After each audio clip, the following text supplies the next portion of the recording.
BRS భవన్లో కేటీఆర్ మాట్లాడుతున్నారు. Live ద్వారా చూద్దాం. ఓటు బీజేపీ చేయాలని చెప్పి రాముడి ఫోటో పెట్టి మరి ఇవాళ ఓట్లను అడుగుతున్న బీజేపీ యొక్క అఫీషియల్ హ్యాండిల్ ఇది. ఎవరిదో అనామకుడు కాదు, ఇంకోటి కాదు, బీజేపీ పార్టీ యొక్క అఫీషియల్ హ్యాండిల్. అంటే ప్రధానమంత్రి విద్వేషపూరితమైన వ్యాఖ్యలు చేసిన ఎన్నికల కమిషన్లో ఉలుకు పలుకు ఉండదు. అదేవిధంగా కేంద్ర హోంశాఖ మంత్రి స్వయంగా రాముడి ఫోటో పట్టుకుని ఓట్లు అడుక్కున్నా ఉలుకుండదు, పలుకుండదు. వాళ్ళ అభ్యర్థులు అదేవిధంగా చేసినా ఉలుకు పలుకుండదు. మత విద్వేషాలను రెచ్చగొట్టే విధంగా, హిందువులను ముస్లింలను విభజించే విధంగా పార్టీ అఫీషియల్ హ్యాండిల్ నుంచి దాడి జరిగిన ఎన్నికల కమిషన్ మేల్కోదు. కానీ అదే కేసీఆర్ గారి విషయానికి వస్తే మాత్రం ఆగమేఘాల మీద ఒక నోటీస్ ఇచ్చినారు. నోటీస్ ఇచ్చిన తర్వాత మేము స్పందించి మా లాయర్లు, మా పార్టీ నాయకులు దానికి తగిన విధంగా మా లీగల్ సెల్ ప్రత్యుత్తరం ఇచ్చింది, జవాబు ఇచ్చింది. ఏ కారణం చేత కేసీఆర్ గారు సిరిసిల్లకు వచ్చారు. ఈ మధ్యకాలంలో ఎండిన పంటల పరిశీలనకు కరీంనగర్ జిల్లాకు వచ్చి చివరిలో సిరిసిల్లలో ఒక ప్రెస్ మీట్ పెట్టినారు. ఏమన్నారు ప్రెస్ మీట్లో? ఎండిన పంటలు చూసిన తర్వాత, రైతుల ఆర్తనాదాలు విన్న తర్వాత కాంగ్రెస్ పార్టీకి, ఈ ప్రభుత్వానికి బుద్ధి లేదు. వీళ్ళు ఇది కాలం తెచ్చిన కరువు కాదు, ఇది కాంగ్రెస్ తెచ్చిన కరువు. నీళ్లుండి ఇవ్వలేని అసమర్థులు, అశక్తులు అనే మాట కొంత పరుషంగా చెప్పినారు. అదేవిధంగా సిరిసిల్ల పట్టణంలో, సిరిసిల్ల నియోజకవర్గంలో నేతన్నలు మాకు బతుకమ్మ చీరల ఆర్డర్లు ఇవ్వండి, మా బతుకును కాపాడండి, మళ్ళీ ఆత్మహత్యలు మళ్ళీ స్టార్ట్ అయినాయని చెప్పి వచ్చి కేసీఆర్ గారికి ఆ ప్రెస్ మీట్ ముందే మొరబెట్టుకున్నారు. దాన్ని వారి ఆవేదనను గమనించిన తర్వాత, వారి బాధను చూసిన తర్వాత 8-9 సంవత్సరాలు ఆత్మహత్యలు లేకుండా బ్రహ్మాండంగా ఏ నేతన్నలనైతే కాపాడుకున్నామో ఆ నేతన్నల కుటుంబాలలో మళ్ళీ ఈ రకమైన నైరాశ్యం, ఈ రకమైన నిస్పృహ చూసిన తర్వాత కేసీఆర్ గారు బాధలో, భావోద్వేగంతో ఒక మాట అన్నారు. ఏమన్నారు? నిరోధులు పాపడాలు అమ్ముకోండి అని ఒక దుర్మార్గుడు ఇక్కడ మాట్లాడుతున్నాడు, కాంగ్రెస్ నాయకుడు నేతన్నల్ని. ఇది ఇట్లా అమ్ముకొని బతుకమంటావా, నీకు ఎన్ని గుండెలు అంటూ ఒక పరుషంగా ఒక మాట మాట్లాడారు.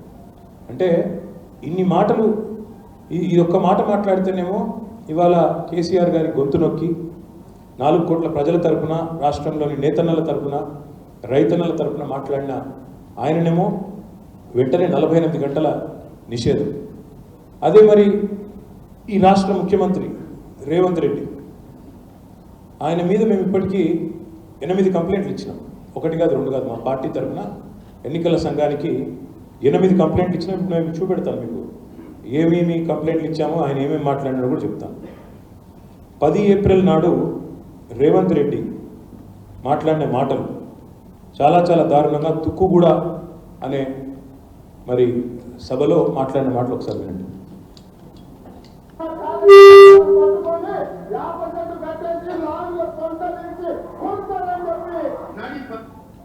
తర్వాత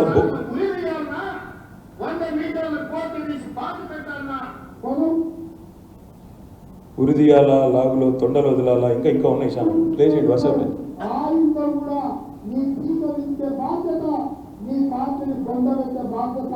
నీ ముట్టి మీద ప్రాయమూడు తీగల మొదలు పెట్టే బిడ్డ, నేను టీవీ లైన్లో పెట్టుకుంటే 4 గంటలు కూర్చున్నాను. సిగ్గులు అడుగుతున్నా.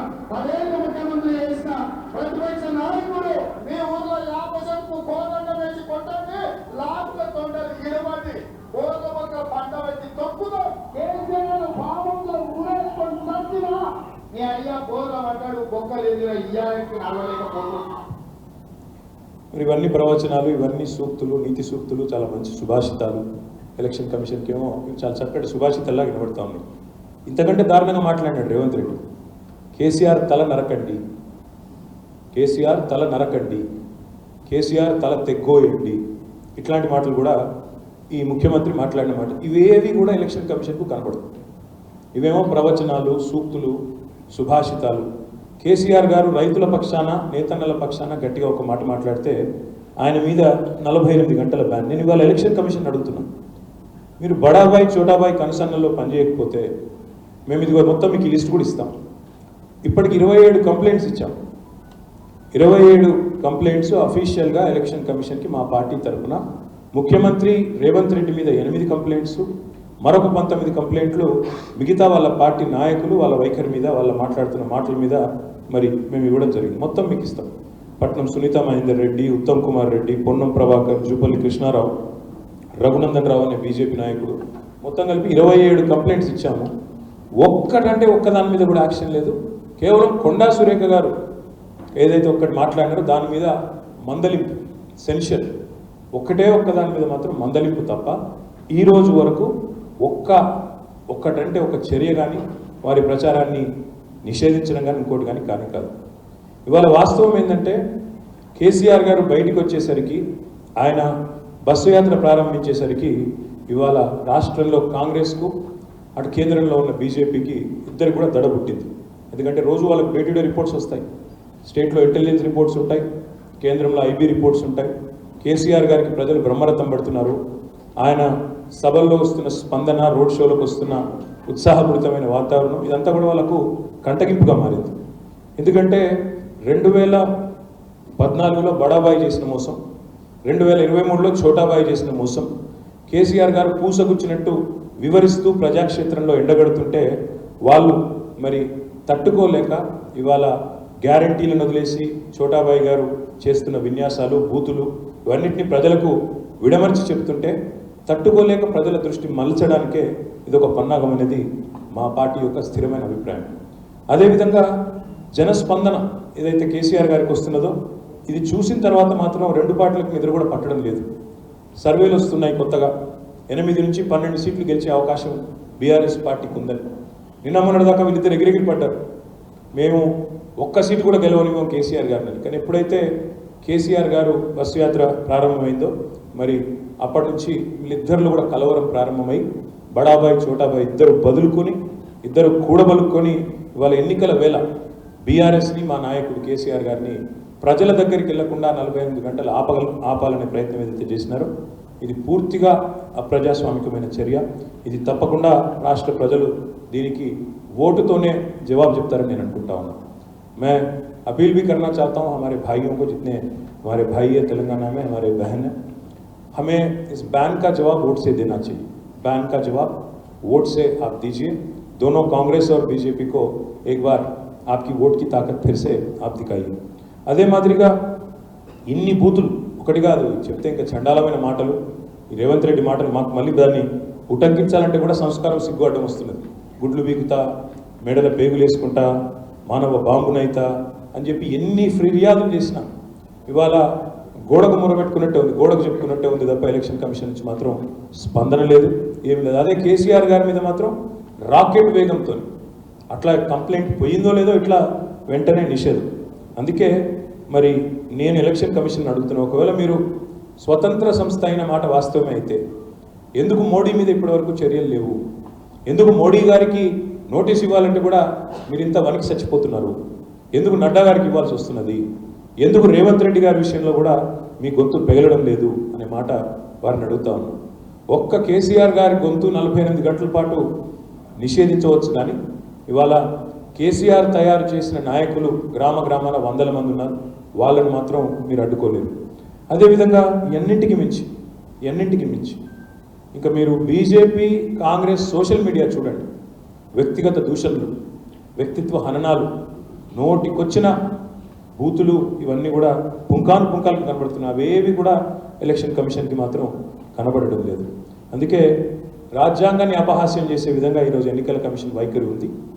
డాక్టర్ బాబాసాహెబ్ అంబేద్కర్ గారు రచించిన రాజ్యాంగంలో వీళ్ళకి ఇచ్చిన స్వయం ప్రతిపత్తిని అపహాస్యం చేసే విధంగా ఇవాళ పూర్తిగా ఎన్నికల కమిషన్ అనేది ఒక పార్టీకి, కొంతమంది నాయకులకు ఆధీనంలో ఉన్నట్టుగా కనబడుతూ ఉంది.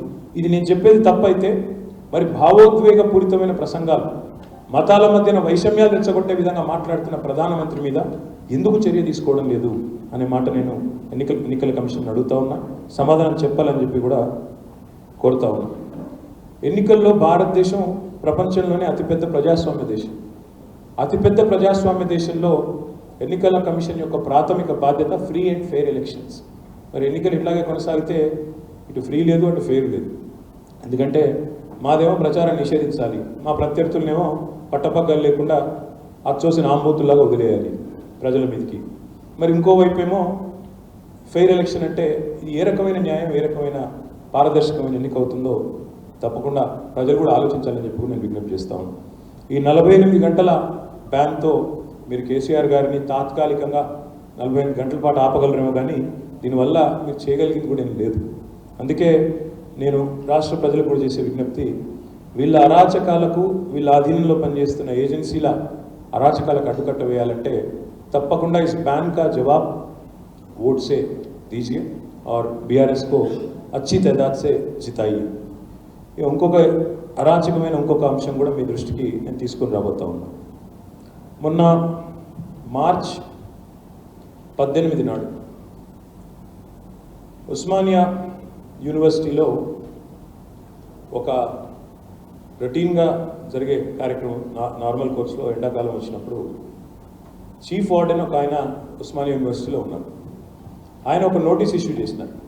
అందులో ఏం చెప్పారంటే స్పష్టంగా, నెల రోజుల పాటు హాస్టల్స్ అన్నీ మూసేస్తున్నాము, మెస్సులు కూడా మూసేస్తున్నాము, ఎందుకంటే తీవ్రమైన మంచినీటి కొరత, విద్యుత్ సమస్య ఉంది, కాబట్టి విద్యార్థులు సహకరించండి, మీరు హాస్టళ్ళు ఖాళీ చేయండి అంటూ మరి ఒక నోటీస్ ఇవ్వడం జరిగింది. దీనిని వ్యతిరేకిస్తూ, this was on 18th March, మొత్తం మీకు ఇస్తాను డీటెయిల్స్, మీరు చూసుకోవచ్చు. I will furnish copies to all of you. దీన్ని వ్యతిరేకిస్తూ విద్యార్థులు, విద్యార్థినులు, అమ్మాయిలు, అబ్బాయిలు అందరూ కూడా అక్కడ ఉస్మానియా యూనివర్సిటీలో ఉద్యమించారు, బయటకు వచ్చినారు, తమ గళాన్ని బలంగా వినిపించారు. మేము ఇక్కడే ఉండి పోటీ పరీక్షలకు ప్రిపేర్ అయ్యే వాళ్ళు ఉన్నాం, ఇంకా చాలామంది ఇక్కడే ఉండి పరీక్షలకు ప్రిపేర్ అయ్యే వాళ్ళం ఉన్నాం, మేము ఎక్కడికి పోము, మేము ధర్నా చేస్తున్నాము, మేము దీన్ని ఎట్టి పరిస్థితిలో కూడా ఆమోదించమని చెప్పి 18 మార్చి నాడు సర్క్యులర్ విడుదలైతే, మరి ఆ సర్క్యులరు ఇది చీఫ్ వార్డెన్ పేరిట ఇష్యూ అయింది. ఇది మీరు చూడవచ్చు 18 నాడు. ఈ సర్క్యులర్లో చాలా స్పష్టంగా ఏం చెప్పారంటే, due to severe summer there is shortage of water and electricity in the hostels, all the boarders are requested to kindly cooperate in this regard. ఇది చీఫ్ వార్డెన్ ఉస్మానియా విశ్వవిద్యాలయం నుంచి ఒక నోటీసు 18 మార్చి నాడు ఇచ్చారు.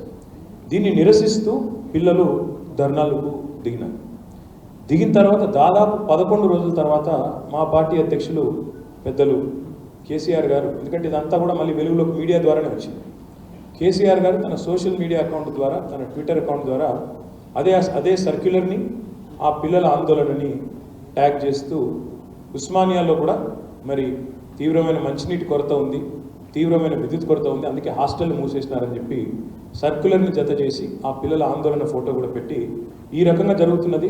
దీన్ని బట్టి అర్థమయ్యేది ఏంటంటే ముఖ్యమంత్రి, ఉప ముఖ్యమంత్రి ప్రజలని తప్పుదోవ పట్టిస్తున్నారు అనేది మళ్ళొకసారి తేటతెల్లమయ్యింది. ఈ రాష్ట్రంలో ఒక అసమర్థ ప్రభుత్వం ఉంది, వీళ్ళు కనీసం మంచినీళ్ళు ఇవ్వలేకపోతున్నారు, కనీసం కరెంటు కూడా ఇవ్వలేకపోతున్నారు అంటూ కేసీఆర్ గారు మండిపడ్డారు. కాగానే వెంటనే ఒక సెకండ్ కూడా ఆలస్యం చేయకుండా కేసీఆర్ గారి ట్వీట్ వచ్చింది 3 గంటల 46 నిమిషాలకి, ఆ రోజు 29 నాడు. రాగానే పాపం ఆ వార్డెన్ గారి మీద ఒక షోకాజ్ నోటీసు, చాలా విచిత్రమైన షోకాజ్ నోటీసు ఎక్కడి నుంచి వచ్చిందంటే, ఆఫీస్ ఆఫ్ ద చీఫ్ వార్డెన్కి ఎక్కడి నుంచి పోయినారంటే రిజిస్ట్రార్ నుంచి చీఫ్ వార్డెన్కి నోటీస్ పంపారు.